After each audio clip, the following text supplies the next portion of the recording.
Islamabad high court के जजेस के ख़त के मामले पर सुप्रीम कोर्ट ने अज खुद नोटिस ले लिया है। चीफ जस्टिस पाकिस्तान काजी फायज़ ईसा की सरबराही में 7 रुकनी लार्जर बेंच तश्कील दे दिया गया। बेंच में justice Mansoor Ali Shah, justice Yahya Afridi, justice Athar Minallah, justice Musarrat Hilali, justice Jamal Mandokhail और जस्टिस नईम अख्तर अफगान शामिल हैं।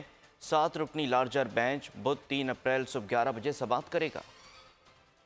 अदालती मामलात में दखल अंदाजी। इस्लामाबाद हाई कोर्ट के 6 जजेस का खत काम कर गया। चीफ जस्टिस पाकिस्तान काजी फायज़ ईसा ने मामले का अज खुद नोटिस ले लिया। जजेस के खत के मामले पर प्रिंसिपल सीट इस्लामाबाद पर मौजूद तमाम जजेस पर मुश्तमिल बेंच तश्कील दे दिया गया। 7 रुकनी बेंच की सरबराही chief justice Pakistan justice Qazi Faez Isa करेंगे। बेंच में शामिल दीगर जजेस में justice Mansoor Ali Shah, justice Yahya Afridi, justice Athar Minallah, justice Musarrat Hilali, justice Jamal Mandokhail और जस्टिस नईम अख्तर अफगान शामिल हैं। 7 रुकनी लार्जर बेंच बुध 3 अप्रैल सुबह 11 बजे समाअत करेगा। इस्लामाबाद हाई कोर्ट के 6 जजेस ने चंद रोज कबल सुप्रीम जुडिशल काउंसिल को एक खत में अदालती मामलात में दखल अंदाजी का मामला उठाया था। इस मामले पर वजीर आजम शहबाज शरीफ ने चीफ जस्टिस काजी फायज़ ईसा से सुप्रीम कोर्ट में मुलाकात करके कमीशन तश्कील देने पर आमादगी का इजहार किया था।